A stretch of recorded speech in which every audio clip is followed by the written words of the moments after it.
The fluorescent lights of Hartsfield-Jackson International Airport buzzed overhead like trapped insects. Lieutenant Sarah Collins walked beside K9 Max through the South Terminal's main concourse, her boots clicking against polished tile that reflected 1,000 travelers rushing past. The holiday rush had transformed the busiest airport in the world into a living organism of noise, movement, and barely contained chaos. Max's ears swiveled forward, tracking sounds Sarah couldn't separate from the ambient roar. His black tactical harness gleamed under the overhead lights, the Atlanta PD badge catching glints of passing smartphone screens. 7 years together had taught Sarah to read his body language like a second heartbeat. Right now, he was alert but relaxed, his gait steady and professional. South Terminal sweep copy, Sarah spoke into her radio, adjusting the earpiece. K9 unit proceeding to Gate C checkpoint. Static crackled back. Copy that, Lieutenant. TSA reports normal flow, just routine holiday screening. Routine. Sarah had learned to hate that word. Nothing was ever truly routine when Max was involved. The Belgian Malinois had a reputation that preceded them both. A legend among K9 units for detecting threats that existed only as shadows and whispers.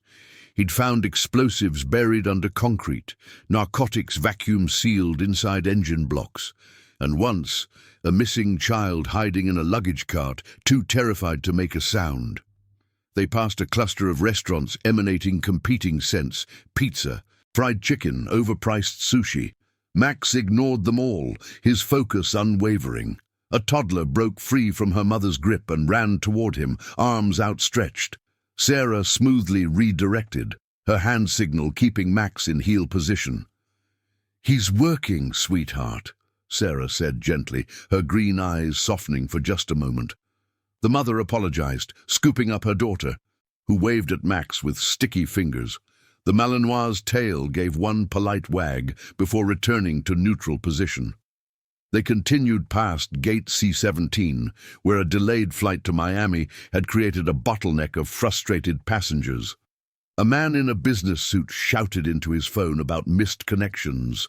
A teenager slept across 3 seats, noise-cancelling headphones blocking out the world. An elderly woman counted pills from a prescription bottle, her hands shaking slightly. Max's pace didn't change. Sarah checked her watch, 14:23. They'd been on shift since dawn, working through the morning rush, the midday lull, and now the beginning of the afternoon surge. Her shoulders ached from the weight of her duty belt. Her ponytail had loosened, strands of brown hair escaping to frame her face. She'd skipped lunch again. The vending machine area came into view, a small alcove set back from the main flow of foot traffic, lined with 6 machines offering overpriced snacks, sodas, and electronics charging cables. A janitor mopped nearby, his yellow caution sign creating a small island of slick floor. 2 businessmen stood before the snack machine, debating candy bar options with the seriousness of a corporate merger. Sarah planned to walk straight past. Max stopped, not slowed, not paused, stopped. His body went rigid, every muscle locking into place as if someone had pressed pause on a video. His ears shot forward, pinned toward the 3rd vending machine from the left, the one advertising cold beverages in faded letters. His eyes fixed on it with an intensity Sarah had seen only a handful of times in their partnership, and each time lives had hung in the balance. "Max!" Sarah's voice carried the edge of command and concern. She gave the hand signal for heel. He didn't move. She tried the verbal command. "Max, heel!" Nothing. His breathing changed, shallow, rapid, nostrils flaring. His front right paw lifted slightly, hovering an inch above the tile, the classic K9 alert position that meant one thing: he'd detected something. Sarah's hand moved instinctively to her radio, but she stopped herself. Protocol demanded assessment before alarm. She knelt beside Max, her hand on his shoulder, feeling the tension vibrating through his frame like an electrical current. "What is it, boy?" she whispered. "What do you see?" Max's lips pulled back slightly, not in aggression but in concentration. A low sound emerged from his throat, not quite a growl, not quite a whine, something in between, something Sarah had never heard before. The businessmen noticed, their candy bar debate forgotten. One of them took a step back. "Is that dog okay?" "He's fine," Sarah said automatically, her focus entirely on Max. "Please move away from the machines. We're just getting—" "Now!" The command in Sarah's voice left no room for argument. The men scattered, rejoining the river of travelers, glancing back over their shoulders. The janitor stopped mopping, leaning on his handle. "Problem. Officer." "Not sure yet." Sarah stood, studying the vending machine. It looked identical to the others, slightly dented, plastered with out-of-date promotional stickers, humming softly with the effort of refrigeration. Through the scratched plexiglass front, she could see rows of soda cans, sports drinks, bottled water. Nothing unusual, nothing threatening. But Max didn't lie. Sarah circled the machine slowly, Max's eyes tracking her movement, but his body remaining locked in position. The back of the machine faced a wall, tucked tight against beige-painted cinder block. No visible tampering, no wires, no packages, no anything that would explain Max's behavior. She keyed her radio. "Dispatch, this is Lieutenant Collins. I need a supervisor to the South Terminal vending machine area near Gate C-17. K9 alert on possible suspicious device." The response came immediately, the dispatcher's voice sharpening. "Copy that. Supervisor en route. Do you need EOD?" "Explosive ordnance disposal." Sarah hesitated, looking at Max. He hadn't given the specific alert for explosives. The trained response would be different, more aggressive. This was something else. "Negative on EOD for now. Requesting facilities management and a tech team." "Copy. Stand by." The area began to clear without Sarah needing to enforce it. Travelers possessed a sixth sense for trouble, and the sight of a police K9 frozen before a vending machine triggered that ancient survival instinct. They gave the alcove a wide berth, their pace quickening, conversations dying mid-sentence. Within 3 minutes, Sergeant Marcus Webb arrived, his bulky frame moving with surprising speed for a man in his 50s. Behind him came 2 airport security officers and a harried-looking woman in facilities management khakis, a massive key ring jangling at her hip. "Talk to me, Collins," Webb said, his eyes moving from Sarah to Max to the vending machine. Max alerted 90 seconds ago. Full freeze, no movement since, no standard bomb indication, no narcotics posture. This is something different. Webb had worked with K9 units for 20 years. He trusted them implicitly. Different how? I don't know yet, but he's locked on that machine like it's radiating something only he can sense. The facilities manager, whose name tag read Denise Martinez, stepped forward with professional skepticism. "These machines get serviced weekly. Nothing should be wrong with them." "When was the last service?" Sarah asked. Martinez checked her tablet, scrolling through maintenance logs. "This unit, 4 days ago, standard restock and cleaning, no reported malfunctions. I need you to open it. I'll need authorization from—" "Open it." Webb's voice carried the weight of command. "Now." Martinez fumbled with her keys, selecting one from the crowded ring. She approached the machine hesitantly, clearly uncomfortable with Max's continued rigid stare. The key slid into the lock on the machine's right side. She turned it, and the front panel released with a pneumatic hiss. The plexiglass door swung open, revealing the interior mechanism, metal tracks holding product, refrigeration coils, the simple computer that processed payment and dispensed selections. Everything looked standard, factory normal, exactly as it should be. Except Max's posture intensified, his breathing accelerated. The muscles in his haunches bunched, preparing to spring or retreat. Sarah couldn't tell which. She tightened her grip on his lead, ready to pull him back if necessary. "There's nothing here," Martinez said, relief and irritation mixing in her voice. "See, just a regular vending machine." But Sarah had learned to trust Max's instincts over human perception. Check the back panel, the electrical connections. That requires a different tool. I don't have it with me. Get it. Martinez sighed dramatically, but spoke into her radio, requesting a maintenance toolkit. While they waited, Sarah knelt beside Max again, her face level with his. His eyes never wavered from the machine's interior, specifically the lower left quadrant, where power cables snaked through the frame. "I see you, boy," she whispered. "I believe you. Show me what you know." The maintenance worker arrived with a tool bag, and Martinez extracted a socket wrench. She began removing the back access panel, each screw singing as it came free. 4 screws, 8, 12. The panel came loose and she set it aside, revealing the machine's internal wiring, a nest of color-coded cables connecting to the main power supply, the refrigeration unit, the payment processor, and something else. It took Sarah's eyes a moment to recognize what didn't belong. The device was small, roughly the size of a deck of cards, black plastic casing zip-tied to the main power cable. LED lights pulsed along one edge, red, green, in a rhythm that felt wrong, purposeful. Thin wires extended from the device into the airport's electrical conduit, piggybacking on the infrastructure itself.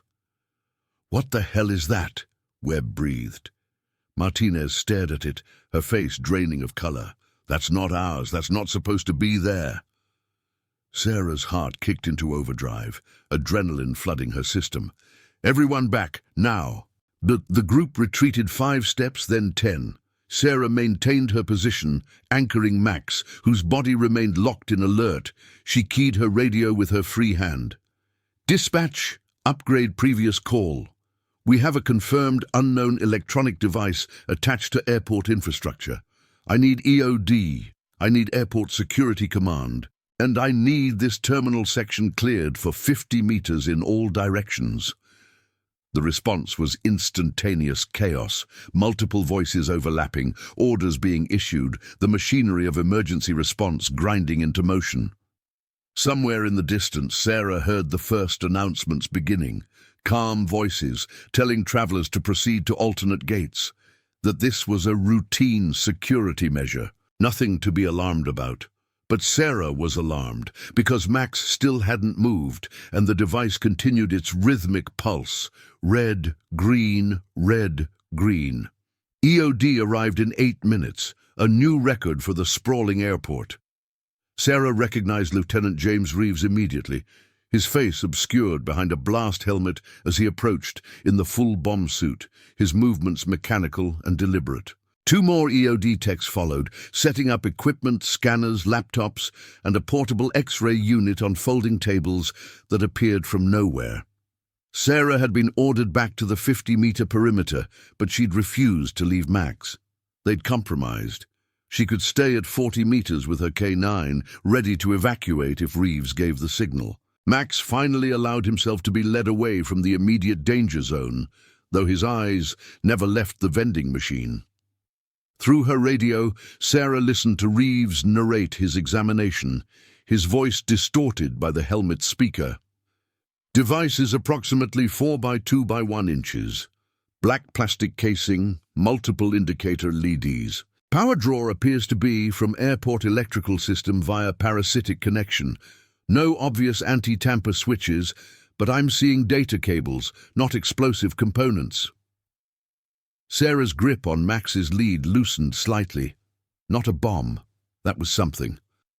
"This isn't an IED," Reeves continued, his gloved hands moving with practiced precision. "This is electronics, signal transmission maybe. We're going to need cyber forensics, not just EOD."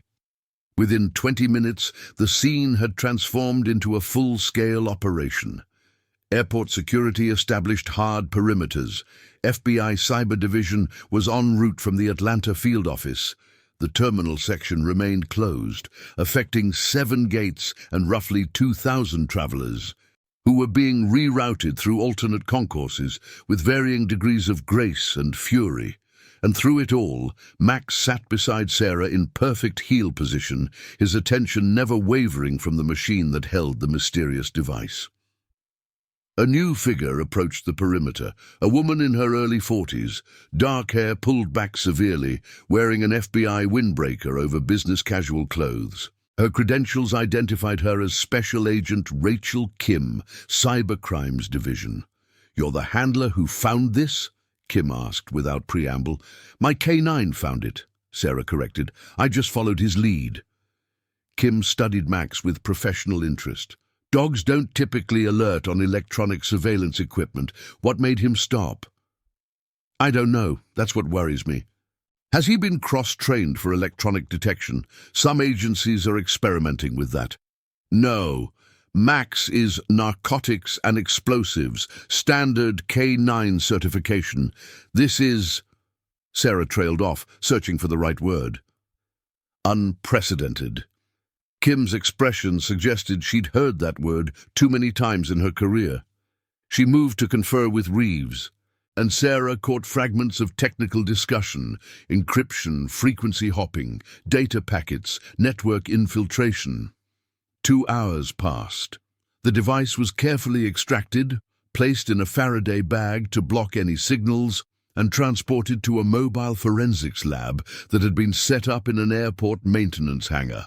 Max was finally released from his alert posture, and Sarah walked him to a quiet area where she could offer water and praise. "Good boy," she murmured, running her hands over his fur, checking for stress indicators. "Such a good boy. You did perfect." Max lapped water from his collapsible bowl, his tail wagging now that the immediate threat had been addressed. But Sarah noticed something in his eyes, a residual tension, a wariness that suggested the story wasn't over.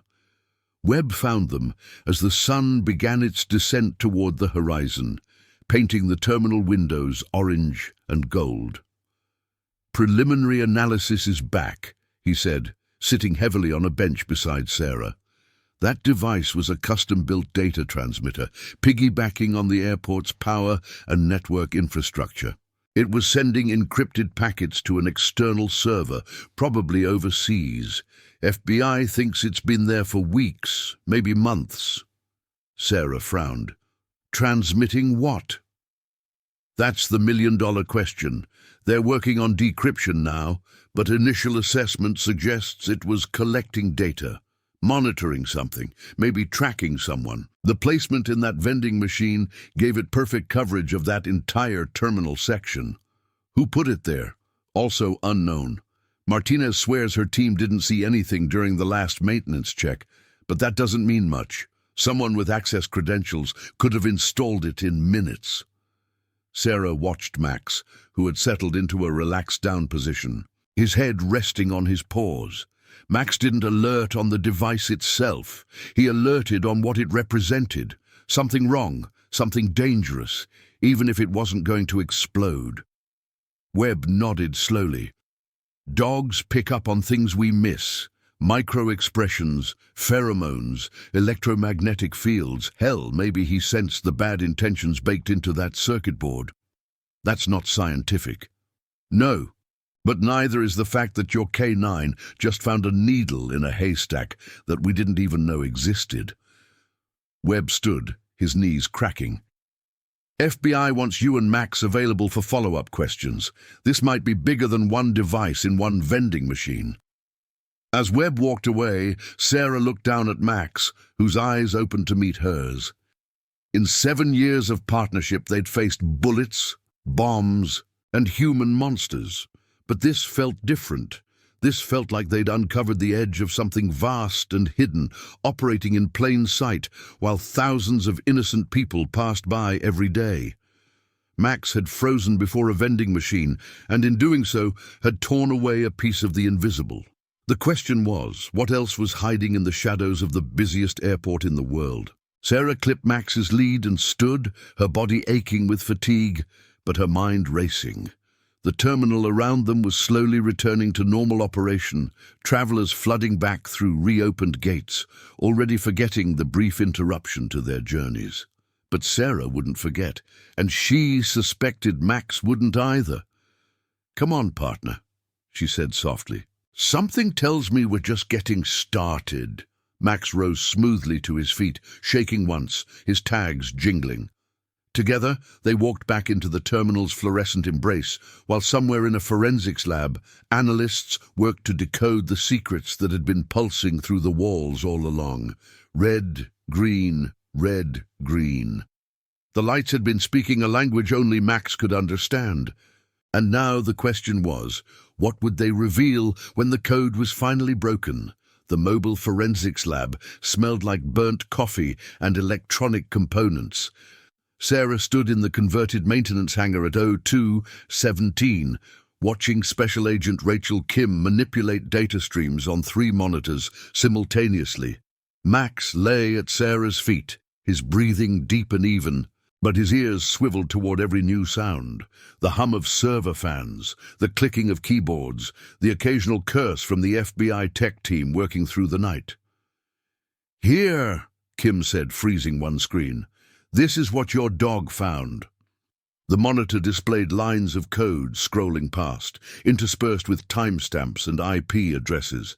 To Sarah, it looked like digital gibberish. Kim must have sensed her confusion because she began translating. The device was transmitting in bursts every 17 minutes. Short packets of encrypted data routed through multiple proxy servers to obscure the destination. Whoever built this knew what they were doing. Military-grade encryption, custom firmware, probably assembled from off-the-shelf components to avoid detection. "What was it transmitting?" Sarah asked, her voice rough from lack of sleep. Kim's expression darkened. "That's what concerns me. We broke the encryption an hour ago. The device wasn't collecting airport security data or passenger manifests like we initially thought. It was tracking individual phones." Sarah felt her stomach tighten. How many? The 23 unique devices over the past 6 weeks. Each one monitored as it moved through that specific section of the terminal. The transmitter logged their MAC addresses, duration of presence, and movement patterns. You can track all that from a vending machine? If you know how to build the right equipment, yes.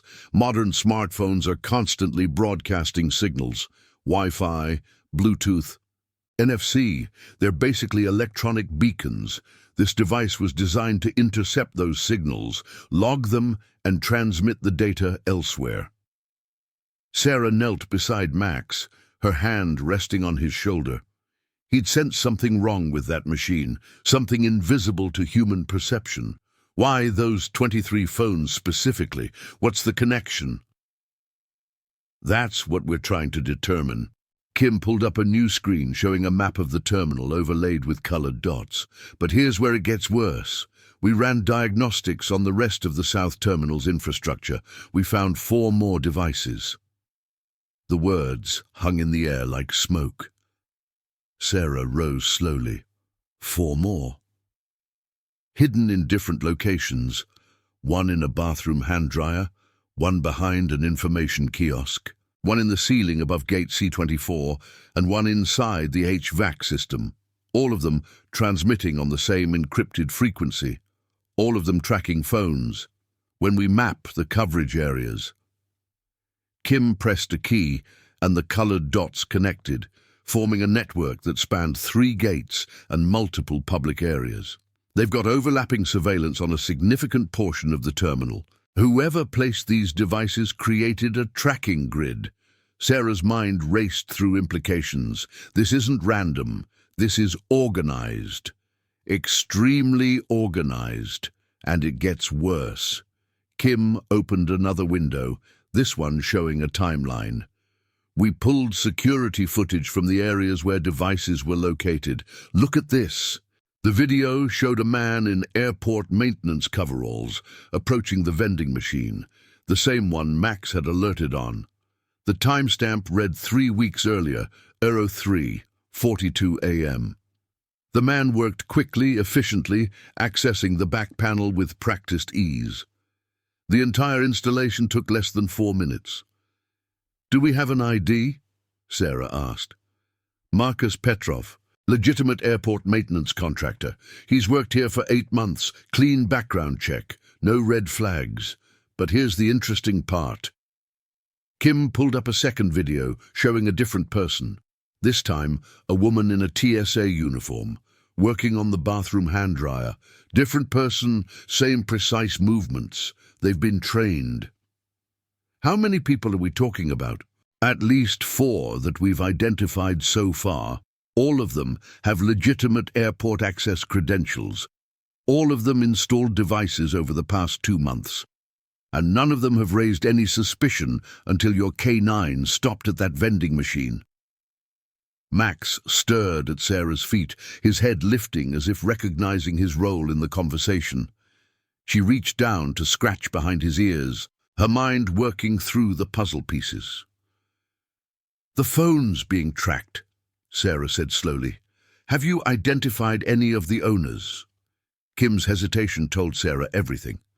"That's classified information, Lieutenant. I can't—" "Agent Kim, my K9 found this. We're involved whether you like it or not." A long moment passed. Kim glanced at her colleagues, received subtle nods, then turned back to Sarah. "Off the record? The phone owners share one characteristic. They all traveled internationally within the past year, specifically to countries flagged for human trafficking activity." The temperature in the hangar seemed to drop 10 degrees. Sarah had worked trafficking cases before, years ago, when she'd been in Vice. The memories still surfaced in nightmares sometimes. The victims, the perpetrators, the blank-eyed resignation of people who'd been reduced to commodities. "You think this is a trafficking operation?" Sarah said. It wasn't a question. "We think this is surveillance infrastructure for a trafficking network.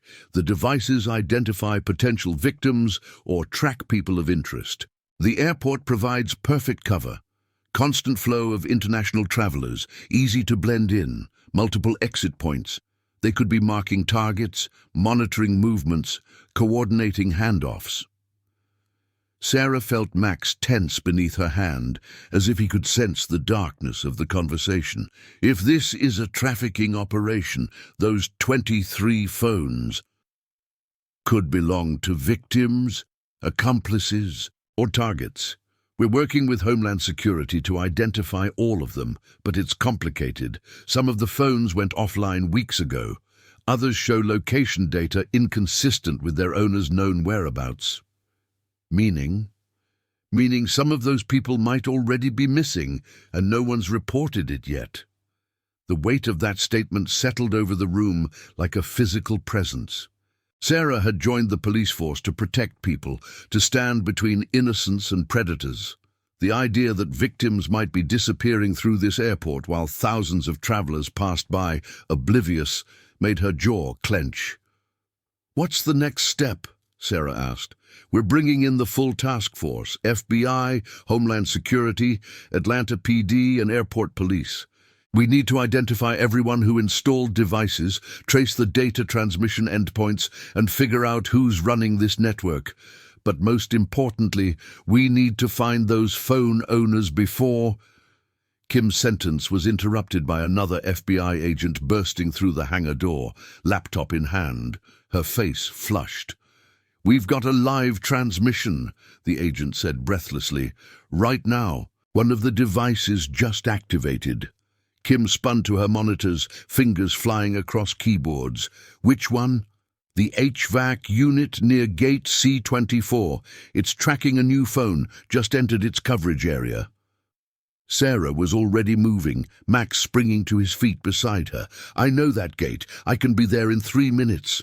"Wait," Kim started, but Sarah was already at the door. "If there's a potential victim in that terminal right now, every second counts. You coordinate from here. We'll provide eyes on the ground." Sarah didn't wait for approval. She and Max hit the hangar exit at a run, their footsteps echoing in the pre-dawn darkness. The terminal lights glowed in the distance, a constellation of artificial stars. Sarah keyed her radio as they ran. "Dispatch, Lieutenant Collins, I need all available units to Gate C-24, South Terminal. Possible trafficking victim in progress. Silent approach, no sirens. Copy that, Lieutenant. Units responding. They entered the terminal through a maintenance entrance, Sarah's badge getting them past security checkpoints without delay. At this hour, the airport operated at reduced capacity. The crowds thinned to scattered red-eyed travelers and cleaning crews. Their footsteps on the tile seemed impossibly loud.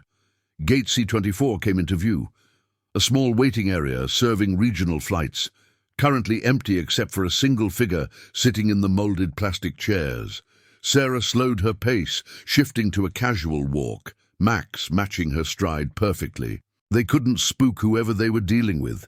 The figure was a young woman, early 20s, dressed in jeans and an oversized sweatshirt. A wheeled suitcase sat beside her, and she hunched over a smartphone, thumbs moving across the screen. At first glance, she looked like any other traveler killing time before a flight. But Sarah had learned to read details. The woman's shoulders were tight with tension. Her eyes flicked up from the phone every few seconds, scanning the terminal with hypervigilance. She wasn't relaxed. She was scared. Sarah approached indirectly, angling toward a nearby charging station, making her presence seem coincidental. Max walked in perfect heel, his demeanor calm, but his senses fully engaged. Sarah could feel his awareness like a radar sweeping the environment. The woman noticed them, and something shifted in her expression. Not fear, but a flash of something else. Hope, desperation. It vanished so quickly, Sarah almost thought she'd imagined it. Sarah sat down 2 seats away, pulling out her own phone, pretending to check messages. In her peripheral vision, she studied the woman more carefully. Dark circles under her eyes, chewed fingernails, a bruise on her left wrist, partially covered by her sleeve. The suitcase had a torn luggage tag with no destination visible. "Your dog is beautiful," the woman said suddenly, her voice barely above a whisper. Sarah looked up, manufactured surprise. "Oh, thank you. He's working, but he appreciates the compliment." "Working like police?" "Atlanta PD K9 unit. I'm Lieutenant Collins." Sarah kept her tone friendly, non-threatening. "What's your name?" A pause, too long. "Jessica." Probably not her real name. Sarah nodded as if she believed it. "Waiting for a flight?" "Yeah, to Charlotte. It's delayed." Sarah glanced at the departure board. There was no Charlotte flight scheduled from this gate. The woman, Jessica, realized her mistake the same instant, her face paling. "Listen," Sarah said softly, leaning slightly closer. "I don't know what situation you're in, but I need you to know you're safe right now. Whatever's happening, whoever's watching you, I can help." Jessica's eyes filled with tears, but she blinked them back furiously. "You can't. They'll know. They're always watching." "Who's watching?" "I don't know their names. They recruited me 3 months ago, said they had modeling work, good money. I was stupid. I believed them." Her voice cracked. "They took my passport. They said I owe them for the plane ticket, for housing. They track my phone. If I run, they'll find me. They showed me what happened to another girl who tried to leave." Sarah's radio chirped softly. She muted it, her focus entirely on Jessica. Max shifted closer, his presence a silent reassurance. "How many others are there?" "I don't know. 6, maybe more. They keep us separate, move us between cities. Atlanta is just a hub. We're supposed to fly out tonight, but my handler got delayed, so I'm waiting." "Where were you flying to?" "I don't know. They don't tell us until we're at the gate, just that it's international." Sarah's mind raced. The trafficking network was active right now, tonight. Jessica was proof. And if the tracking devices had logged 23 phones, that meant potentially 23 victims. "Jessica, I need you to trust me. Can you do that?" The young woman's eyes met Sarah's, searching for something, authenticity perhaps, or just a lifeline in the darkness. Finally, she nodded. "My phone," Jessica said. "It's how they track me. If I turn it off or leave it somewhere, they'll know something's wrong." Sarah made a decision. She pulled out her own phone, opened a secure app, and handed it to Jessica. "Send a message to your handler. Tell them you're feeling sick, you're going to the bathroom. Buy us time." Jessica's hand shook as she typed on her own phone, then showed Sarah the screen. The message was simple, believable. She hit send. "Okay," Sarah said, standing.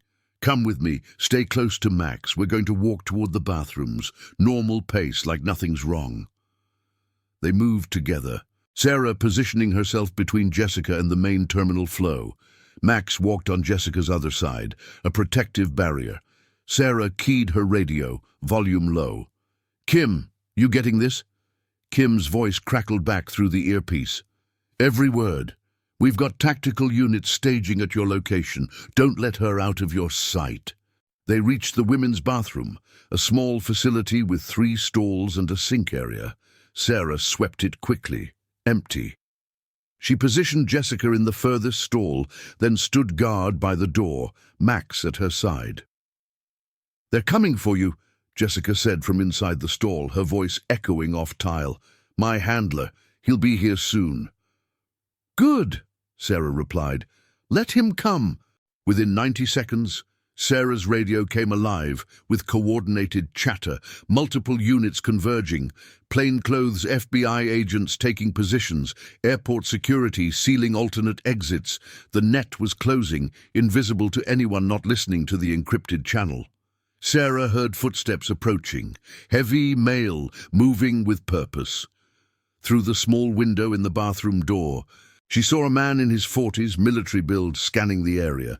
His hand moved to his pocket, pulling out a phone. "Jessica," he called, his voice carrying the false warmth of a predator pretending to be prey. "You okay? You said you were sick." Sarah gave Max a subtle hand signal. The Malinois moved to the door, positioning himself in front of it, silent and deadly serious. The handler tried the door, found it locked. "Jessica, open up, we need to go. Flight's boarding." There was no flight boarding. Sarah had confirmed that. "I'm still sick," Jessica called out, her voice steadier now. "Give me a minute.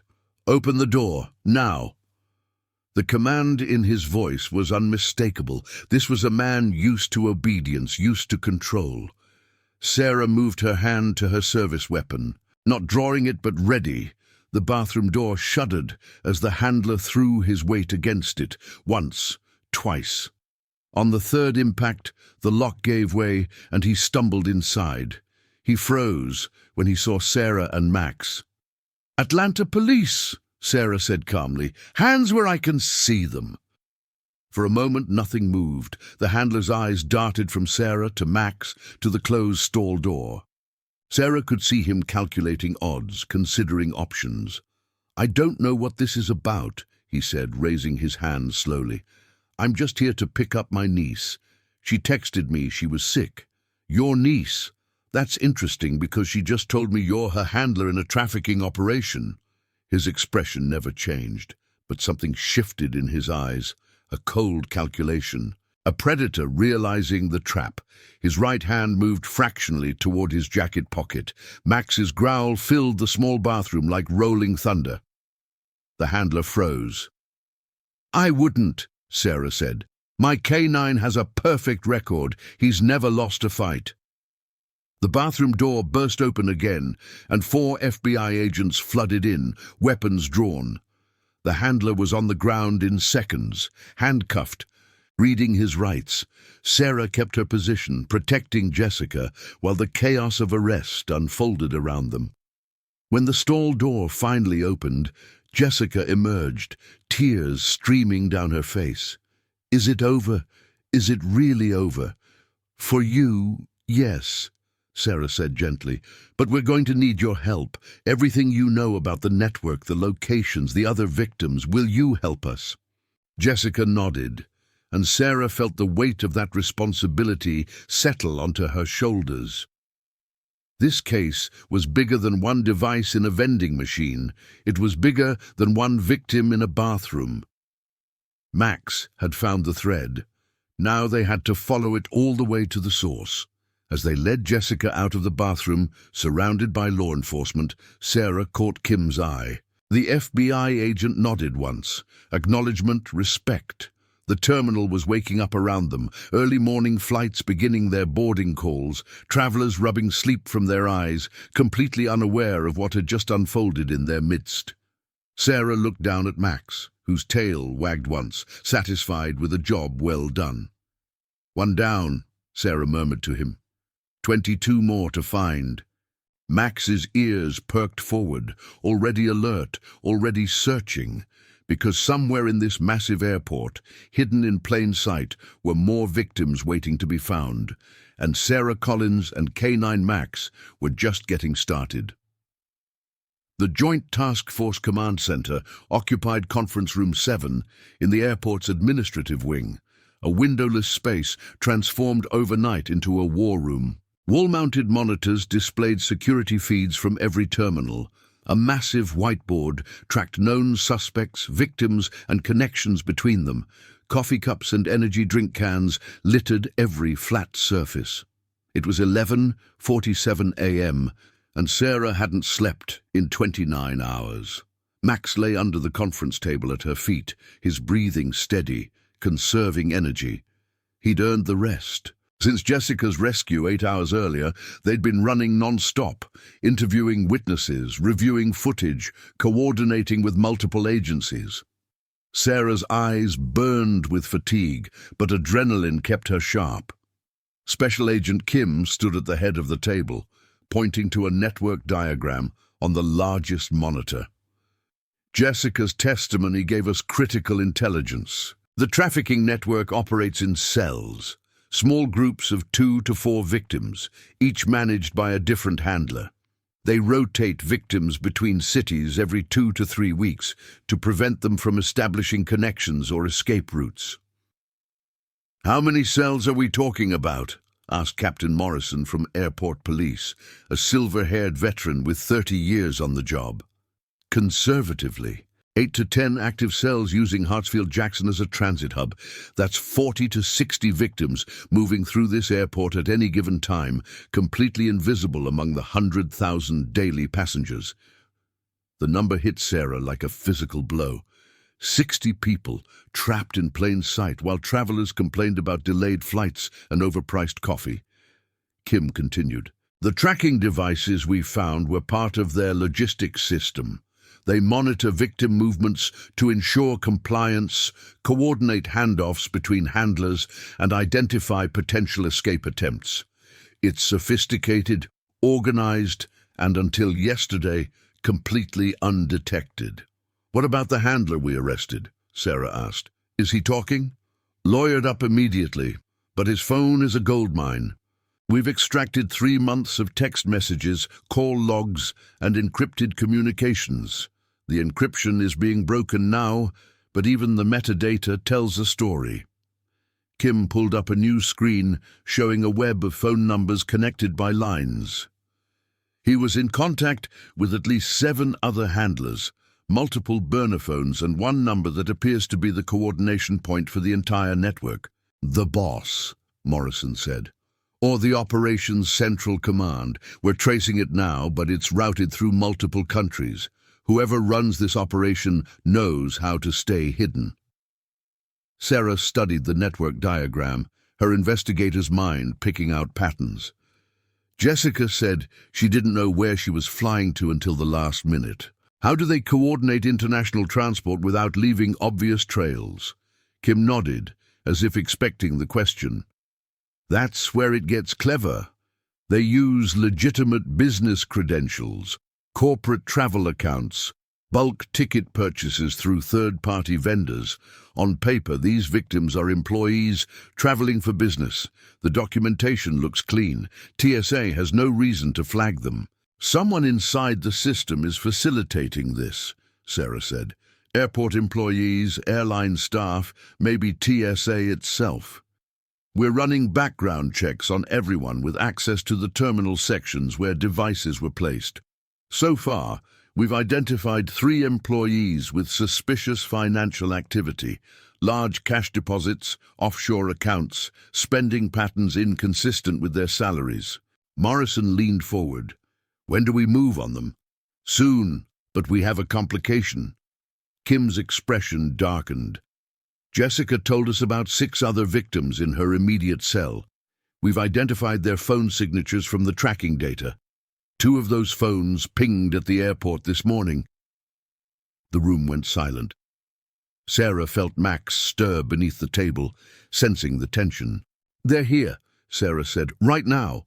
2 phones, both in the international terminal near Gates E. They arrived 90 minutes ago and haven't moved since. If the pattern holds, they're waiting for handlers to escort them to international flights. Sarah was already standing. Max and I can locate them. Hold on, Morrison said. We can't just storm the international terminal and start arresting people. We need probable cause. We need coordination with TSA, and we need to do this without tipping off the rest of the network. While we're coordinating, those victims could disappear onto flights, Sarah countered. Jessica got lucky because her handler was delayed. These 2 might not get that chance. Kim raised a hand, cutting off the argument. Lieutenant Collins is right. We need to move fast, but Morrison's also right. We need to be smart. Here's what we're going to do. She pulled up a terminal map, highlighting the E-gates. Sarah, you and Max do what you do best. Patrol the area, identify the victims, but don't make contact yet. We'll have plainclothes units in position to intercept handlers when they arrive.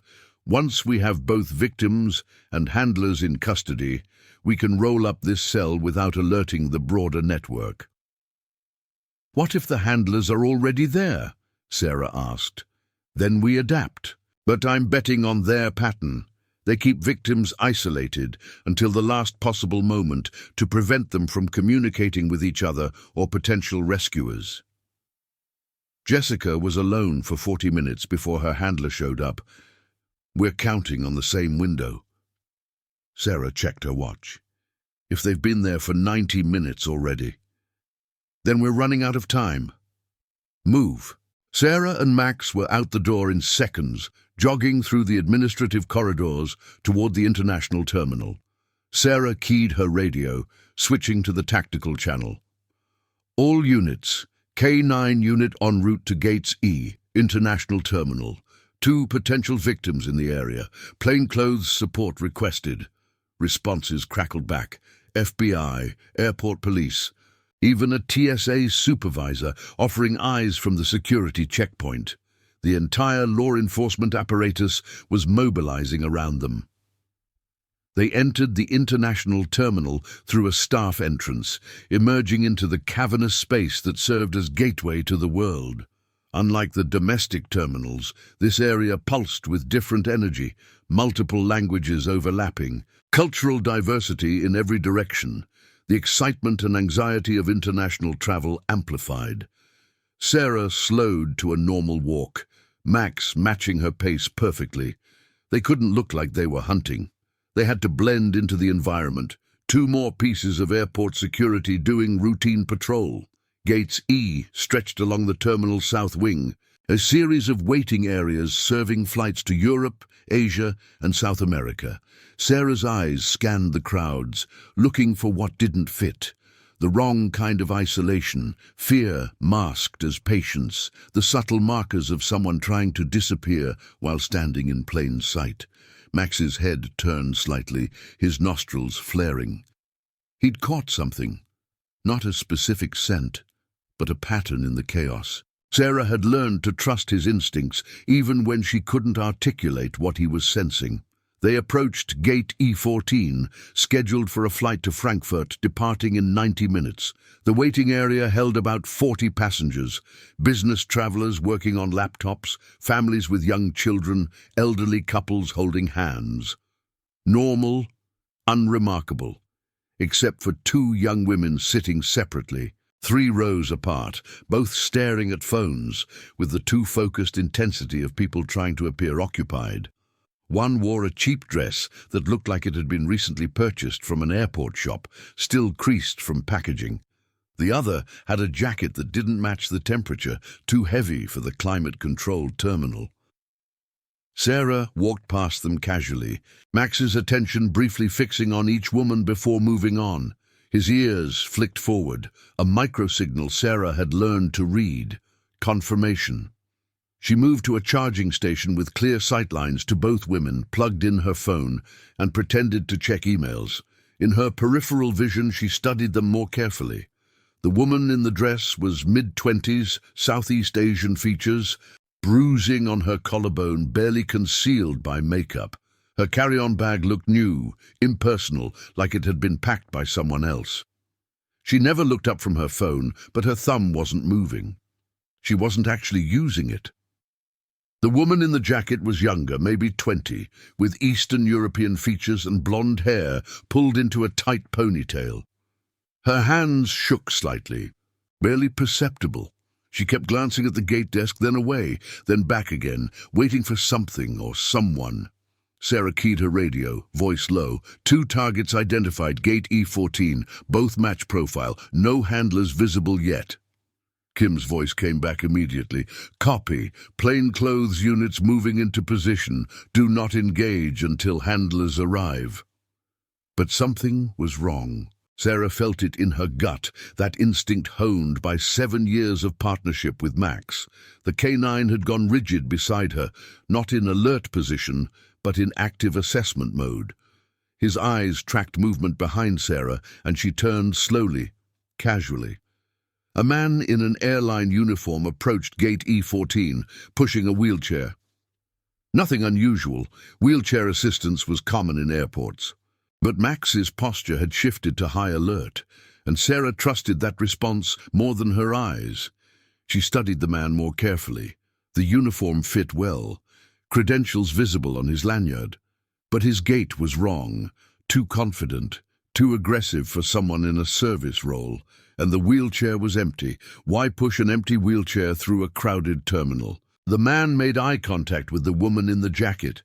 A subtle nod. Recognition. Sarah's heart kicked into overdrive.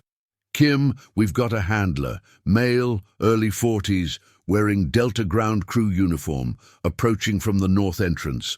Copy. Units moving. Hold position. But the situation was evolving faster than the backup could respond. The handler reached the woman in the jacket, leaned down to speak quietly. She stood immediately, moving with practiced obedience toward the jetway entrance, not the main boarding area, but a service door marked Authorized Personnel Only. They were leaving. Now. Sarah made a split-second decision. Max, come. They moved quickly, but not running, closing the distance. Sarah's hand moved to her badge, preparing to identify herself. But before she could speak, a second handler appeared, this one a woman in a TSA uniform, approaching the victim in the dress. 2 handlers, 2 victims. Coordinated extraction. Sarah keyed her radio. Multiple handlers, moving victims toward restricted areas. I'm making contact. She didn't wait for approval. Police, nobody move. The terminal seemed to freeze. 40 passengers turned as one. The handler pushing the wheelchair spun, his hand moving inside his jacket. Sarah's training took over, hand to weapon, ready but not drawn, Max moving to protective position. Security! The female handler shouted, her voice carrying false authority. This officer is interfering with a legitimate security screening. Confusion rippled through the crowd. Who was the real authority here? The uncertainty gave the handlers precious seconds. The male handler grabbed the victim in the jacket, pulling her toward the service door. Sarah started forward, but the female handler intercepted, badge held high. TSA, stand down. Max didn't care about badges. He cared about threat assessment, and this woman registered as a threat. His growl was low, unmistakable. The female handler hesitated, her confidence wavering. That hesitation cost her. FBI agents emerged from 3 directions, weapons drawn, real credentials visible. FBI, hands up, now! The male handler released the victim and bolted toward the service door. Sarah was faster. She and Max closed the distance in seconds, Max launching forward with the explosive speed of a Belgian Malinois in pursuit mode. The handler got the door open, but Max hit him at the threshold, 70 pounds of muscle and training driving him into the wall. Sarah was there instantly, weapon drawn, knee in the handler's back. "Don't move! Don't even breathe wrong!" Airport police flooded the gate area, securing both handlers, both victims, and a growing crowd of stunned passengers who would have incredible stories to tell about their trip to Frankfurt. Sarah kept pressure on the downed handler until he was cuffed and controlled, then finally stepped back, her breath coming hard. Max returned to her side, tongue lolling, tail wagging, job complete. Kim arrived 30 seconds later, surveying the scene with professional satisfaction. "Nice work, Lieutenant. Both handlers in custody, both victims safe." Sarah looked at the two young women, now surrounded by female FBI agents speaking softly, offering water and reassurance. They looked lost, traumatized, but alive, free. "That's 4 victims recovered," Sarah said. "Jessica this morning, these 2 now. 20 more out there." "Actually 18, Kim corrected. "While you were dealing with this, we identified 2 more victims from the tracking data at a hotel near the airport. Local PD picked them up an hour ago. Their handler tried to run. He didn't make it far." "So 6 recovered, 17 remaining?" Kim nodded grimly. "And the network knows we're onto them now. This wasn't subtle. Those handlers will have reported in before we got to them. Whoever runs this operation knows they've been compromised." Sarah felt the weight of that reality. They'd saved 6 lives, but in doing so, they'd alerted the enemy. The remaining 17 victims would be moved, hidden, possibly eliminated if they were considered liabilities. "What's our next move?" Sarah asked. "We exploit what we have. Both handlers' phones, their credentials, their communications. We move fast, hit multiple locations simultaneously before the network can fully react. And Lieutenant," Kim's expression was serious, "we're going to need Max for all of it. Whatever he's sensing about these people, it's giving us an edge we can't get from technology alone." Sarah looked down at her partner, who sat in perfect heel position, watching the organized chaos around them with calm intelligence. He'd frozen before a vending machine less than 24 hours ago, and that moment had cascaded into this. A multi-agency operation, 6 lives saved, a criminal network exposed. "He's ready," Sarah said simply. "We both are." Her radio crackled. "All units, this is command. We've cracked the encrypted communications from the first handler's phone. We've got locations, schedules, and—" a pause, heavy with significance. "We've got the name of the operations coordinator. Repeat, we have identified the person running the network." Kim's eyes locked with Sarah's. This was the break they needed. "Who?" Kim demanded into her radio. "Codename Shepard. Real name pending verification, but he's scheduled to be at the airport tonight. South Terminal, midnight. We think he's personally overseeing the transport of the remaining victims. All of them. One final movement before they shut down this hub." Sarah checked her watch. 1:47 p.m. 10 hours until midnight. 10 hours to prepare for the takedown that would end this. "Get some rest, Lieutenant," Kim said. "You and Max both. Tonight's going to be intense." Sarah wanted to argue, wanted to keep pushing, but exhaustion was catching up with her. 29 hours without sleep, running on adrenaline and determination. She needed to be sharp for what came next. 4 hours, Sarah conceded. "Max and I will be back at 10 p.m.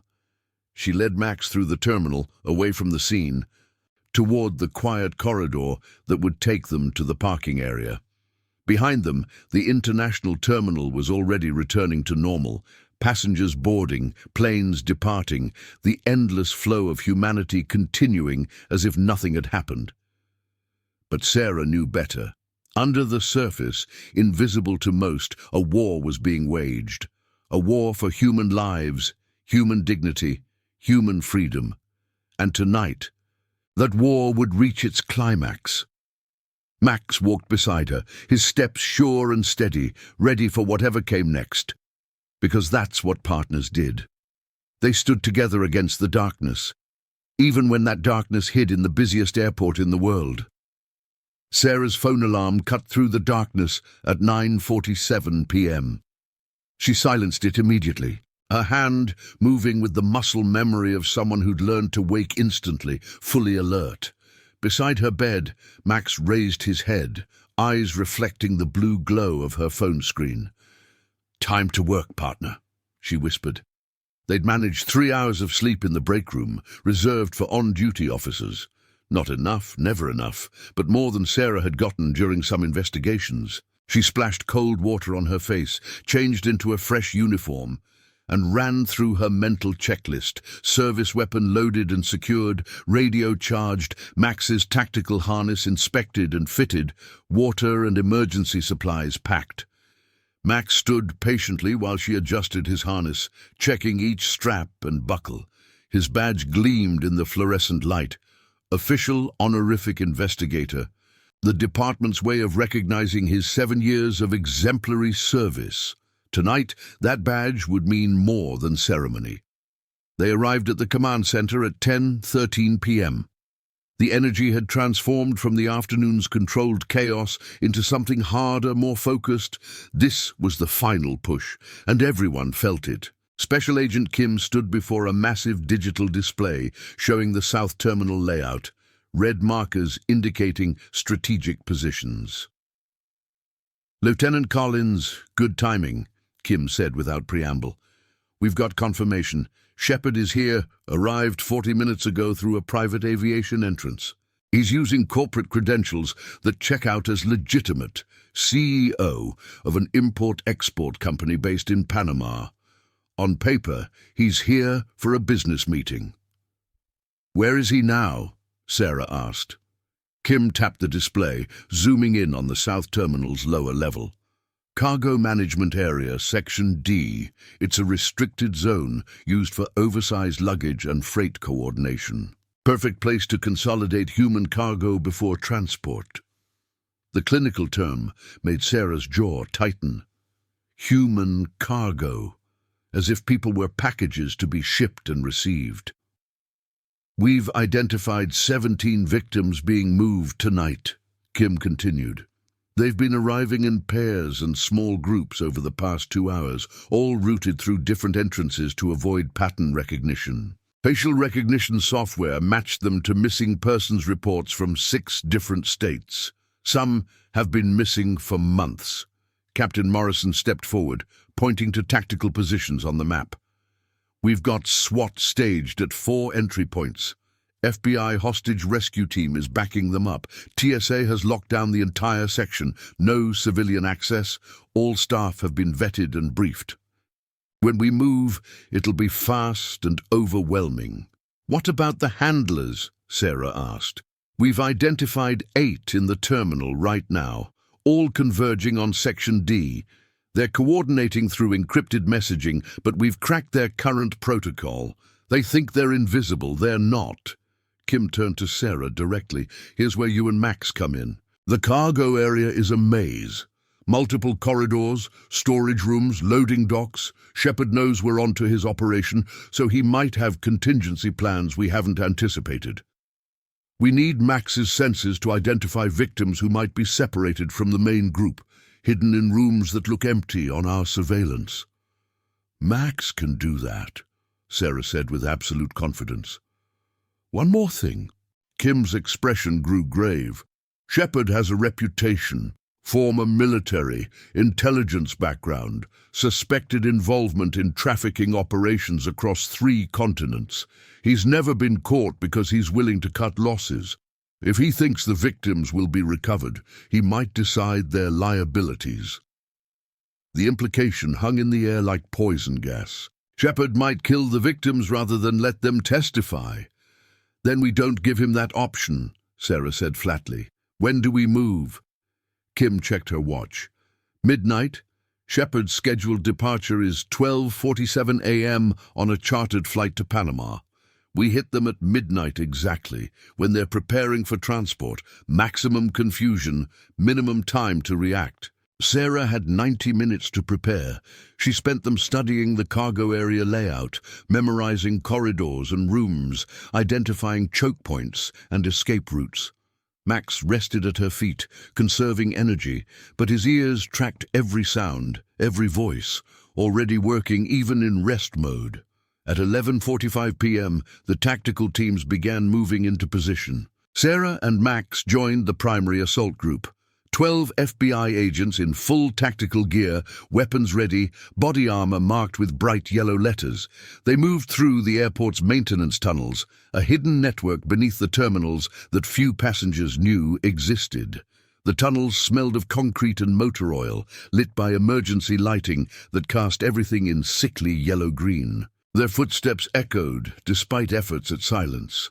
Sarah kept Max close, his body warm against her leg, his breathing steady and controlled. Kim's voice crackled through everyone's earpieces. "All units, this is command. We have visual confirmation. 17 victims in the main cargo staging area, 8 handlers present, and Shepard is on site. Thermal imaging shows no other heat signatures in adjacent rooms, but maintain vigilance for hidden compartments." Sarah's grip tightened on Max's lead. 17 people, waiting to be saved or killed, depending on the next few minutes. "All units, stand by for go order." They reached Position Alpha, a service door that opened directly into the cargo management area's north corridor. Through the small window, Sarah could see stacked freight containers, industrial shelving, and the harsh glare of overhead sodium lights. No movement visible, but she could feel the tension radiating through the door like heat. 60 seconds, Kim's voice counted down. 59. 58. Sarah's heart rate slowed, entering the calm focus that came before action. Beside her, Max's muscles bunched, ready to explode forward on her command. 10 seconds. 9, 8. The tactical team leader raised his fist, fingers counting down in visual sync with the radio countdown. 3, 2, 1. Execute! Execute! Execute! The door burst open and chaos erupted. "FBI, hands up! Get down now!" Sarah and Max moved with the flood of tactical agents, flowing into the corridor like water breaking through a dam. Shouts echoed from multiple entry points as all 4 teams breached simultaneously. The coordination was beautiful, practiced, professional, overwhelming force applied with surgical precision. But the cargo area wasn't cooperating with the clean tactical plan. The main staging area was empty. No victims, no handlers, just stacked boxes and abandoned equipment. "Clear!" agents called out, clearing room after room with disciplined speed. "All units, primary staging area is empty." Kim's voice carried confusion and rising alarm. "They're not where thermal imaging indicated. Repeat, victims are not at expected location." Sarah's mind raced. Thermal imaging had shown heat signatures, multiple people grouped together. But if they weren't here, "They moved them," Sarah said into her radio. "Shepard knew we were coming. He moved them." "Impossible," Kim shot back. "We've had eyes on this area for 2 hours." But Sarah knew better than to argue with reality. The victims weren't here, which meant they were somewhere else, somewhere the surveillance had missed. "Max," Sarah commanded, releasing him from heel position. "Search, find them." The Malinois moved instantly, nose to the ground, working the corridor with systematic precision. His training focused on narcotics and explosives, but 7 years of partnership had taught him something more fundamental, finding what didn't belong, what was hidden, what radiated the wrongness that Sarah had learned to trust. He moved past the main staging area, past the cleared rooms, toward a section of the corridor that dead-ended at what looked like a solid wall. But Max didn't stop. He sat, his trained alert position, his eyes fixed on the wall. Sarah approached, studying what appeared to be concrete cinder block. But the texture was wrong, too uniform, too clean. She pressed against it, and the wall shifted slightly. "Here," Sarah called out. "Hidden door." The tactical team converged. One agent found the release mechanism, a simple magnetic lock disguised as a fire extinguisher bracket. The false wall swung open, revealing a corridor that didn't exist on any official blueprint. Old construction, probably from an earlier airport expansion, sealed off and forgotten. Except someone had remembered. Sarah and Max entered first, moving into darkness broken only by their flashlights. The corridor extended 30 feet, then opened into a large room that had once been a freight sorting area. And there, huddled against the far wall, were the victims. 17 people, mostly women. A few young men, ages ranging from late teens to early 30s.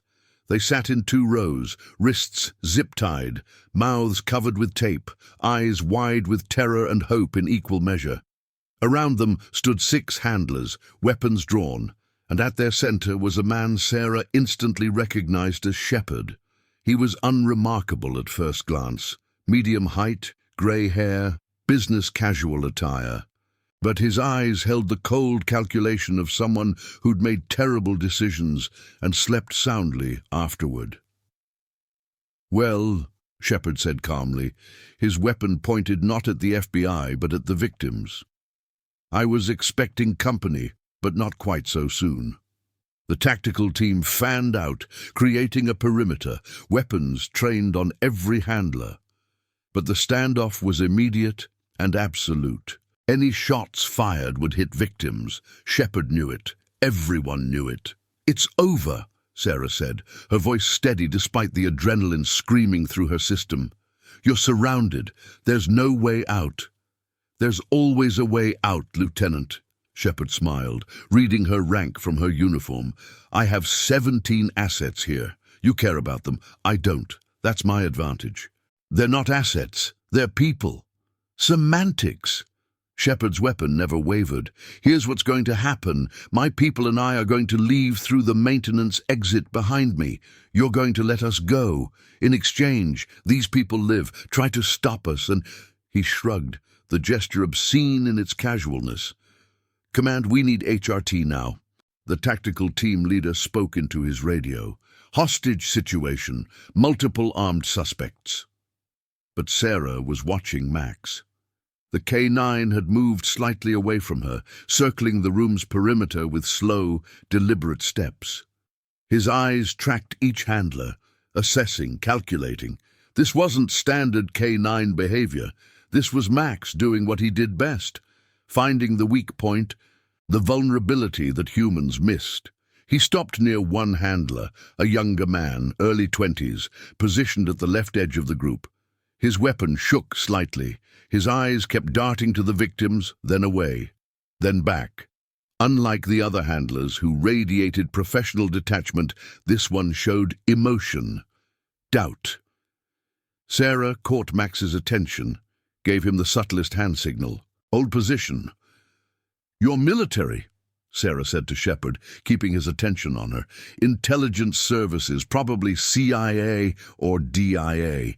You know how these situations resolve. SWAT doesn't negotiate, HRT doesn't negotiate. Every second you delay makes your situation worse." "I've been in worse situations, Lieutenant. Yemen, 2011. Somalia, 2014. I'm comfortable with chaos." "Those were war zones. This is American soil. You're not walking away from this." Shepard's smile widened. "Watch me." He gestured to his handlers, preparing to move. The young handler on the left shifted nervously, his weapon dipping slightly. Max tensed, reading the body language the way only a K9 could. Sarah made her decision in a fraction of a second. "Max, take him." The Malinois launched forward with explosive speed, covering 15 feet in less than 2 seconds. The young handler tried to bring his weapon up, but Max hit him chest high, 70 pounds of muscle driving him backward into the wall. The weapon clattered across concrete. The room erupted. "Shots fired!" someone screamed, though no shots had actually been fired yet. But the distraction was enough. 2 tactical agents rushed the nearest handlers, while Sarah drew her weapon and targeted Shepard. "Drop it, now!" For one frozen moment, Shepard's weapon moved toward the victims, his final play, his scorched earth contingency. Sarah's finger tightened on the trigger, her training, her instincts, and her 7 years of partnership with Max, all converging on this single moment. Max released the young handler and turned, his growl filling the room like an air raid siren. The sound was primal, terrifying, the warning of a predator about to strike. Shepard hesitated, just 1 second, one moment of human instinct overriding calculation. It was enough. 3 tactical agents hit Shepard simultaneously, driving him to the ground, his weapons spinning away. The other handlers dropped their weapons, hands up, recognizing the math of their situation. Within 30 seconds, every suspect was on the ground, cuffed, neutralized. And 17 victims sat against the wall, alive, safe, free. Sarah lowered her weapon, her hands shaking with post-adrenaline reaction.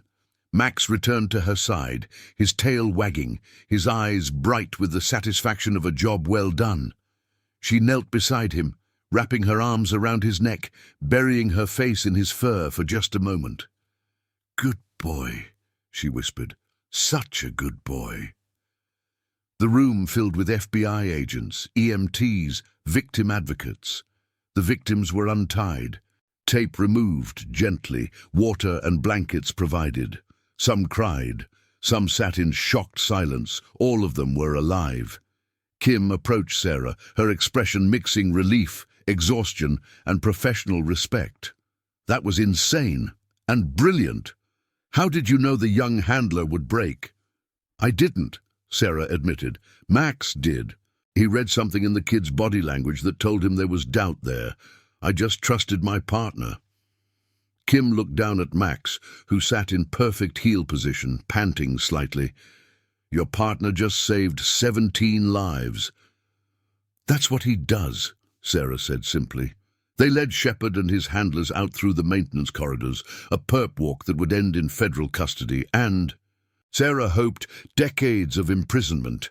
Shepard's face remained calm, calculated, even in defeat. He'd play legal games, use his connections, fight extradition, but he'd lost. The victims were recovered, the network was broken, and somewhere in evidence lockup, those tracking devices Max had found would provide forensic proof of an operation that had hidden in plain sight for years. Sarah and Max emerged into the terminal at 1:33 a.m. The airport had returned to its normal rhythm. Late-night flights, exhausted travelers, the endless mechanical pulse of humanity in motion. None of them knew what had just happened in the darkness beneath their feet. Sarah's phone buzzed, a text from the department. "Command wants full debrief, 0800 hours. Press conference at noon. Get some actual sleep. You earned it." She looked down at Max, who met her eyes with absolute trust. "What do you say, partner? Ready to go home?" Max's tail wagged once, definitive. They walked through the terminal together, 2 shapes moving through light and shadow, just one K9 unit among many in the busiest airport in the world. But Sarah knew the truth, and Max knew it too. They'd found what was invisible. They'd saved who was hidden. They'd done what nobody else could do, because that's what partners did. And tomorrow they'd do it all over again. The press conference room at Atlanta Police Department headquarters hummed with anticipation. Camera crews jostled for position, reporters checked microphones, and photographers adjusted their lenses. Sarah stood in the wings, watching the controlled chaos, her dress uniform feeling stiff and unfamiliar after 3 days of tactical operations. Beside her, Max sat in perfect heel position, his coat brushed until it gleamed, his tactical harness replaced with his ceremonial collar. He'd been bathed, groomed, and fussed over by the department's K9 coordinator until he looked like a recruitment poster. But his eyes held the same sharp intelligence they always did, watching the crowd with professional assessment. "You ready for this?" Captain Morrison asked, appearing beside Sarah with 2 cups of coffee. He offered her one, which she accepted gratefully. "Not really," Sarah admitted. I'm better at finding bad guys than talking to cameras. Just tell the truth. That's all anyone wants." Morrison sipped his coffee, wincing at the temperature. "Though I'll warn you, the truth is pretty damn impressive. 23 victims recovered, 8 handlers arrested, the biggest trafficking network bust in the Southeast in a decade. You and Max are about to become very famous." Sarah grimaced. Fame wasn't why she'd joined the force. She'd signed up to protect people, to make the difference her father always talked about before his heart attack took him during her rookie year. But she understood the necessity of public accountability, the value of transparency in police work. 5 minutes, a press liaison announced, clipboard in hand. "Lieutenant Collins, you'll be seated at the center podium, Max beside you. Chief Bradford will introduce the case. FBI Special Agent Kim will provide federal context. Then you'll discuss the operational details. Keep it to 10 minutes, then we'll take questions." Sarah nodded, her stomach tightening. She'd faced armed traffickers with less anxiety than this. Morrison must have sensed her tension because he placed a hand on her shoulder. "You've got this. And if you freeze up, just look at Max. He's not worried about cameras." That was true. Max had settled into his relaxed sitting position, occasionally yawning, completely unbothered by the chaos around him. 7 years of public demonstrations and community events had made him comfortable with crowds and attention. 2 minutes! Sarah and Max followed the press liaison through a side door onto the dais. The camera flashes started immediately, a strobe effect that made Sarah blink. She found her seat and Max positioned himself precisely at her left side, sitting tall and proud. Chief Bradford, a stern woman in her late 50s with silver hair and a reputation for zero tolerance, stepped to the main podium. The room quieted instantly. "Good afternoon. Thank you all for coming. 3 days ago, the Atlanta Police Department, in coordination with the FBI and Homeland Security, concluded a major operation targeting a human trafficking network operating through Hartsfield-Jackson International Airport. I'll provide an overview, then turn this over to the officers who broke this case wide open." Bradford outlined the operation with clinical precision. The discovery of surveillance devices, the identification of victims, the tactical rescue. She named the agencies involved, thanked the partners, acknowledged the hard work. But when she reached the conclusion, her tone shifted. This case was solved because of exceptional police work and an extraordinary K-9 unit. Lieutenant Sarah Collins and K-9 Max identified a threat that our technology missed, followed leads that our algorithms couldn't process, and ultimately saved 23 human lives. "Lieutenant Collins, if you'll step forward." Sarah rose, Max moving with her, and approached the podium. The cameras intensified, and she had to resist the urge to shield her eyes. "Thank you, Chief," Sarah began, her voice steadier than she felt. "I want to start by emphasizing that this operation was a team effort involving dozens of dedicated law enforcement professionals. But I also want to talk about what happened, because I think it matters that people understand how this case began." She paused, organizing her thoughts, then continued. 4 days ago, K-9 Max and I were conducting routine security sweeps at the airport. It's work we've done hundreds of times. We walk the terminals, check for threats, provide visible security presence. Normal, unremarkable. But at 2:23 p.m. near gate C-17 in the South Terminal, Max stopped. He didn't alert for explosives or narcotics, his specific training areas. He just stopped, froze, refused to move. And in 7 years of partnership, I've learned one fundamental truth. When Max acts unusual, there's always a reason. Sarah looked down at Max, who met her eyes briefly before returning his attention to the crowd. That vending machine looked normal to me. It looked normal to airport security, to TSA, to everyone who walked past it every day. But Max sensed something wrong, something invisible. And because I trusted my partner, we investigated. Inside that machine, we found a surveillance device monitoring passenger movements. That discovery led to 4 more devices, which led to identifying a trafficking network, which ultimately led to the rescue of 23 victims who had been invisible to all of us. She leaned slightly forward, her hands gripping the podium. I want to emphasize something that might get lost in the tactical details and arrest numbers. Human trafficking operates by making victims invisible. They hide in plain sight, surrounded by thousands of people, and nobody sees them. Nobody knows they're there. That's the horror of it, the isolation, the invisibility. These victims were moved through one of the busiest airports in the world, and they were completely alone. Sarah's voice gained intensity, but Max saw them, or more accurately, he sensed them. He detected wrongness that couldn't be measured by cameras or sensors, and because of that instinct, 23 people who were being treated as cargo, as property, as invisible things, they became visible again. They became people again. They became survivors. The room was absolutely silent. Even the cameras had stopped clicking. I've been asked repeatedly over the past 3 days to explain how Max knew. What specific cue did he detect? What training protocol allowed him to identify electronic surveillance devices he'd never encountered before? And the truth is, I don't know. I don't think it's explainable through training manuals or standard operating procedures. I think Max detected something more fundamental. He sensed wrongness, danger, fear, things that exist below the threshold of human perception, but are blazingly obvious to a partner who's learned to read the invisible language of threat and safety. Sarah glanced at Special Agent Kim, who nodded encouragingly. The FBI will provide the technical details of the investigation. They'll explain the surveillance network, the encrypted communications, the coordination of the rescue operation. That's important information.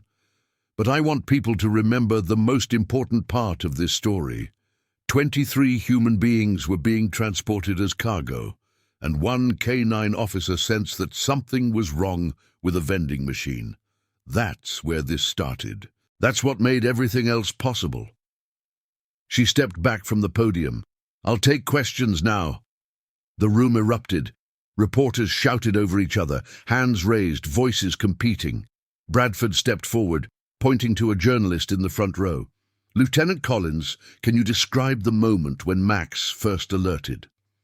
Sarah returned to the microphone. He froze. Complete stillness. His body went rigid, his eyes fixed on the machine, his breathing changed. In K9 handling, we call it a hard alert, absolute certainty that something's wrong. I've seen it maybe 5 times in our partnership, always in situations where lives were at stake. This was the strongest I'd ever witnessed. Another reporter.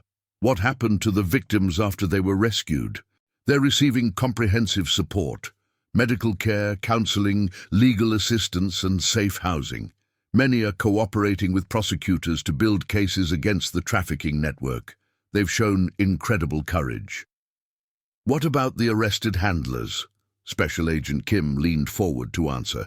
8 individuals are in federal custody, facing charges including human trafficking, kidnapping, conspiracy, and weapons violations.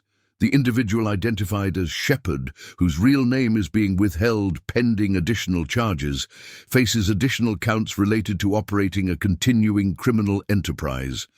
We anticipate all defendants will face significant prison time. The questions continued for 20 minutes, covering operational details, victim support, future prevention measures. Sarah answered what she could, deferred to Kim when appropriate, and tried to redirect attention from herself to the broader team effort. Finally, a young reporter in the back raised her hand. Lieutenant Collins, one more question. After everything you've seen in this case, the scope of the trafficking network, the sophistication of the operation, what gives you hope? Sarah considered the question carefully. Max, she said simply, 7 years ago, I was partnered with a Belgian Malinois puppy who'd been trained to detect explosives and narcotics, standard K9 certification. But over those 7 years, he's become something more. He's learned to detect danger that doesn't have a scent profile. He's learned to sense wrongness that doesn't fit into training protocols. He's learned to find what's hidden, what's invisible, what everyone else has walked past 1,000 times without noticing.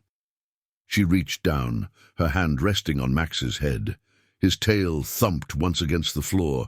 That gives me hope, because if one K9 officer can detect a threat that all our technology missed, if one partnership can unravel a network that operated invisibly for years, then maybe we're not as blind as the criminals think we are. Maybe there are more invisible things waiting to be found, more victims waiting to be seen, and maybe, with the right partnerships and the right instincts, we can find them. The press conference concluded with closing statements from Bradford and Kim, thanking everyone, promising continued vigilance, emphasizing the importance of public awareness. Sarah and Max left through the side exit, escaping the cameras and questions, finally able to breathe freely. Morrison met them in the hallway, grinning. "You did great. Natural storyteller. Maybe we should put you on recruitment duty." "Pass," Sarah said firmly. "I'm much better at the finding bad guys part." "Fair enough. Also, you've got a visitor, waiting in the K9 training yard." Sarah raised an eyebrow questioningly, but Morrison just smiled and walked away. She and Max made their way through the building, past congratulatory nods from fellow officers, until they reached the outdoor training area. Jessica stood near the agility course, looking healthier than when Sarah had last seen her. 3 days of proper food, sleep and safety had begun to erase the trauma's physical markers, though Sarah knew the psychological scars would take much longer to heal. "Lieutenant Collins," Jessica said, her voice stronger now, "I hope it's okay that I came. I wanted to see Max, to say thank you properly." Sarah smiled. "Of course it's okay. Max, say hello." Max approached Jessica, tail wagging, his demeanor completely different from the tactical intensity of their first meeting. Jessica knelt, and Max allowed her to pet him, his eyes half closing with pleasure. "He saved my life," Jessica said quietly, her hands running through Max's fur. "When he was there, sitting next to me in that bathroom, I felt safe for the first time in months, not because he's a police dog, but because he was just present, calm, like he was telling me it would be okay." "He has that effect," Sarah agreed. 7 years together, and he still surprises me with how much he understands." Jessica looked up, tears in her eyes. "The FBI told me about the other victims, 23 total, all because Max stopped at that vending machine. Do you realize how many lives he saved? Not just directly, but all the future victims who won't be taken because the network is broken." Sarah had been trying not to think about that. The weight of all those potential futures, all those lives that would now unfold differently because of one K9's instinct. It was overwhelming to contemplate. "Max doesn't think about it that way," Sarah said. "He just does his job. Finds what's wrong, protects who needs protecting. He doesn't keep score." "But you do," Jessica said perceptively. "You understand the impact, and I wanted you to know. All of us, the 23 who were rescued, we're going to be okay. It'll take time, and we'll carry scars, but we're going to survive. We're going to thrive, because we were found, because we were seen, because one officer and one K9 trusted each other enough to investigate a vending machine that everyone else walked past." Sarah felt her throat tighten with emotion. "Thank you for telling me that. It matters more than you know." Jessica stood, wiping her eyes. "I start therapy next week. Real therapy, with a specialist who works with trafficking survivors. And I'm going back to school, getting my degree, doing something meaningful, maybe social work, maybe law. I want to help others like me, turn the worst thing that ever happened to me into something that can help someone else. That's incredibly brave. I learned it from you and Max." Jessica gave the K9 one final pat, then straightened her shoulders. "Thank you, Lieutenant Collins. Thank you, Max, for seeing me when I was invisible." She walked away, her stride confident, her head high. Sarah watched her go, feeling the weight and privilege of her profession in equal measure. "Come on, partner," Sarah said to Max. "Let's go home." They drove through Atlanta as afternoon shifted toward evening, the city glowing gold in the autumn light. Sarah's apartment was small but comfortable, a third-floor walk-up with a balcony overlooking a tree-lined street. Max had his own corner, with an orthopedic bed, food and water bowls, and a basket of toys he rarely touched because he preferred to be working. Sarah changed out of her dress uniform, opting for jeans and a comfortable sweater. She made dinner, simple pasta, nothing fancy, and shared pieces of chicken with Max, who accepted them with dignified gratitude. Her phone buzzed continuously with messages, congratulations from friends, interview requests from media, memes from fellow officers who'd already turned the press conference into department humor. She ignored most of it, responding only to her mother's text. "Watch the press conference. Your father would be so proud. I'm proud. Love you." Sarah typed back, "Love you too, Mom. Visit soon." As darkness fell, she took Max for their evening walk. Not a patrol, not a sweep, just a walk. Two partners moving through their neighborhood, checking familiar territory, saying hello to neighbors who waved and smiled. Normal, peaceful. Exactly what they both needed after 3 days of intensity. Back in the apartment, Sarah settled onto the couch with a book she'd been trying to read for weeks. Max jumped up beside her, technically against the rules, but rules relaxed at home, and rested his head on her lap. She scratched behind his ears, the motion automatic and comforting. "You know what you did, right?" she said quietly. "You saw something nobody else could see. You found people who were invisible. You saved lives that would have been lost." Max's tail thumped once against the couch cushion. "I know you don't do it for recognition or awards. You do it because it's who you are, because you're good at finding what's hidden, protecting what's vulnerable, making the invisible visible. But I want you to know that I see you. I see the incredible partner you are, the incredible officer you are. And I'm grateful every single day that we were paired together." Max shifted position, getting more comfortable, his eyes closing. Within minutes, his breathing deepened into sleep, the sleep of someone who'd worked hard, done well, and earned his rest. Sarah continued reading, one hand holding her book, the other resting on Max's shoulders. Outside, the city continued its endless rhythm. Somewhere, another trafficking network might be operating. Somewhere, another victim might be invisible, waiting to be found. The work was never truly finished, but tonight 23 people slept in safety instead of captivity. Tonight, 8 predators sat in federal custody instead of hunting new victims. Tonight, a network that had operated invisibly for years was broken and exposed.